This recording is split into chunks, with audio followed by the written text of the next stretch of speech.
আসসালামু আলাইকুম। আশা করি আলহামদুলিল্লাহ সবাই ভালো আছেন। তো চলে আসলাম একটা নতুন ব্লগে। তো আজকে চিন্তা করলাম আমার অফিসের সব কিছু আপনাদের ঘুরে ঘুরে দেখাই। তো আশা করি সময় দিবেন এবং দেখবেন, ভালো লাগবে। এরপর আমি আমাদের অফিসের গাড়ির পার্কিং এরিয়াতে চলে আসছি।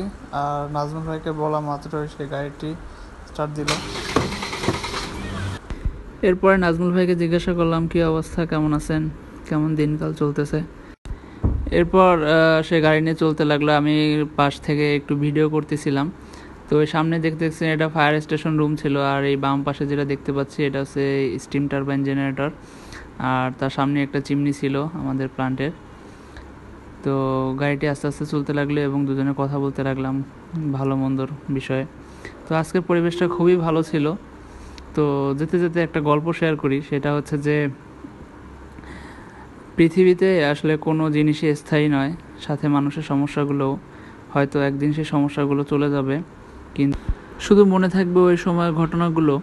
আমি আমার লাইফে দেখছি, আমি যাদের প্রতি আশা রাখতাম যে আমার বিপদের সময় তাদের আমি সহযোগিতা পাবো, কিন্তু বাস্তব জীবনে তার পুরো ভিন্নতার রূপ আমি দেখেছি। আর আমি যাদের কাছ থেকে সহযোগিতা পাইছি তাদের বলতে গেলে আমি তেমন চিনি না, জানি না, কিন্তু কেমন যেন আল্লাহর উসিলা দিয়ে আমি তাদের থেকে সহযোগিতা পাইছি। আমার লাইফে অনেক বড় বড় সমস্যাগুলো সমাধান হয়ে গেছে। তো আপনাদের উদ্দেশ্যে আমার একটাই মেসেজ থাকবে সব সময়, সেটা হচ্ছে যে মানুষের ভালো খারাপ সময় সব সময় আসতেই থাকবে। তো বিপদের সময় কখনো আসলে হতাশাগ্রস্ত হওয়া যাবে না, আল্লাহর প্রতি সবসময় বিশ্বাস রাখতে হবে। ইনশাল্লাহ হয়তো আল্লাহ যে কোনো উসিলা দ্বারা আপনার সমস্যার সমাধান করে দিবেন। এটা বাস্তব যে আপনি আল্লাহর প্রতি যেমন ভরসা রাখবেন, আল্লাহ আপনাকে তেমন ফিডব্যাক দিবে।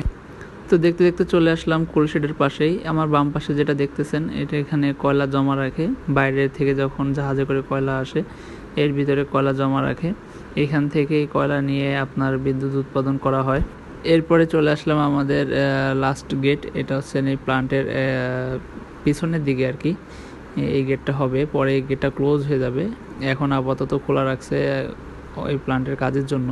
তো এইখানে সবচেয়ে মজার বিষয় হচ্ছে যে আমার ডান পাশে সামনে গিয়ে দেখতে পারবেন, সেটা হচ্ছে সমুদ্রের একটা শাখা চলে আসছে এখানে, যেটা দ্বারা বাইরে থেকে জাহাজ এসে এখানে নোঙর করে আপনার কয়লা তুলে।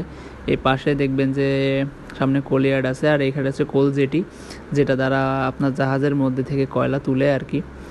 তো এটা আসলে দেখতে খুবই সুন্দর এবং সন্ধ্যার দিকে আরও বেশি ভালো লাগে যখন চারপাশে লাইট জ্বলে। তো আজ এই পর্যন্তই, আশা করি সবাই ভালো থাকবেন, সুস্থ থাকবেন। আর অবশ্যই কমেন্টে বলে যাবেন আপনাদের কাছে কেমন লাগলো, আর কোনো প্রশ্ন থাকলে অবশ্যই করে যাবেন, আর শেয়ার করে দিবেন যাতে অন্যরাও দেখতে পারে। আর দেখা হবে, কথা হবে নতুন কোনো পর্ব নিয়ে আগামী ভিডিওতে। আশা করি সবাই ভালো থাকবেন। আল্লাহ হাফেজ।